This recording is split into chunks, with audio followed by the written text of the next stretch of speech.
Ah, la tendinopathie. Cette douleur tenace qui peut transformer le moindre mouvement en une véritable épreuve. On entend souvent dire que l'exercice est la solution, et c'est vrai. Mais pendant des années, trouver la bonne prescription, la bonne dose d'exercice, ça a été un vrai casse-tête, un peu comme une loterie. Et si la solution n'était pas de s'entraîner plus, mais de s'entraîner mieux? C'est une question toute simple, mais qui en fait change complètement la perspective. Alors, de quoi parle-t-on exactement? Eh bien, une tendinopathie, pour le dire simplement, c'est un tendon qui est en souffrance, qui est surchargé, il ne remplit plus bien son rôle et ça peut rendre les gestes du quotidien vraiment difficiles et douloureux. On se retrouve donc face à une sorte de paradoxe. On sait que l'exercice est le remède, mais trouver la posologie parfaite, ça, c'est resté une grande énigme pendant très très longtemps. C'est vraiment la question qui fâche, parce que tout le monde est d'accord sur le principe, l'exercice, c'est la clé. Mais les détails qui comptent, c'est-à-dire combien, comment, à quelle fréquence, eh bien, sur ce point, les experts ont longtemps eu des avis très partagés. Heureusement, pour enfin y voir plus clair, des chercheurs ont décidé de mener une enquête géante. Ils ont réalisé ce qu'on appelle une méta-analyse, en passant au peigne fin des décennies de recherches scientifiques sur le sujet. Et quand on dit géante, le mot est faible. Ils ont compilé et analysé pas moins de 110 études différentes. C'est une base de données absolument colossale, ce qui rend leurs conclusions particulièrement solides. Et ces 110 études, au total, représentent les données de près de 4000 personnes.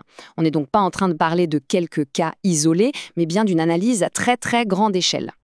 Pour essayer de démêler tout ça, ils ont décomposé la fameuse dose d'exercice en 3 critères très simples: l'intensité de l'effort, la fréquence des séances et puis le volume total de travail. C'est avec ces 3 clés qu'on va pouvoir décoder leur découverte. Alors, qu'est-ce qu'ils ont trouvé? Premier enseignement majeur, et il est taille, l'intensité, c'est-à-dire la difficulté de l'exercice, joue un rôle absolument fondamental. Et là-dessus, le verdict est sans appel. Les exercices qui utilisent une charge externe, que ce soit des poids, des élastiques, peu importe, se sont avérés bien plus efficaces que les exercices basés uniquement sur le poids du corps. Mais pourquoi? Eh bien, c'est assez logique en fait. Une charge plus importante envoie un signal beaucoup plus fort au tendon, un peu comme si on lui disait « Hey, il faut te renforcer ». Ce stress, bien contrôlé, le pousse à se reconstruire et à devenir plus solide qu'avant. Passons au deuxième résultat. Et là, attention, c'est peut-être le plus surprenant parce qu'il va un peu à l'encontre d'une idée qu'on entend très souvent. On pourrait penser qu'il faut s'entraîner tous les jours pour guérir. Eh bien, l'étude montre très clairement que c'est le contraire. Les programmes qui prévoient moins d'une séance par jour sont, de loin, les plus efficaces pour la guérison des tendons.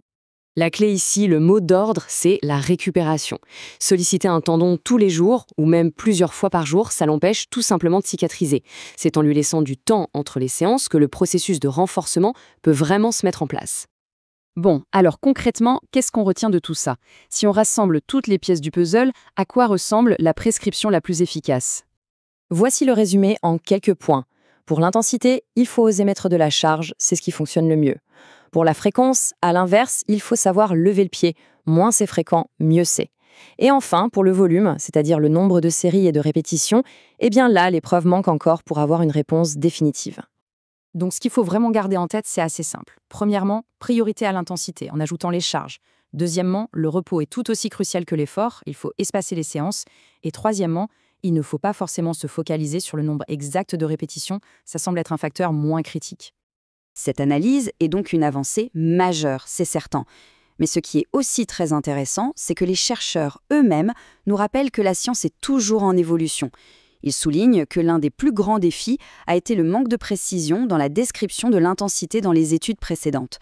Ça veut dire qu'il reste encore des zones d'ombre à éclaircir et ça ouvre la voie à de futures recherches pour affiner encore et toujours cette fameuse prescription.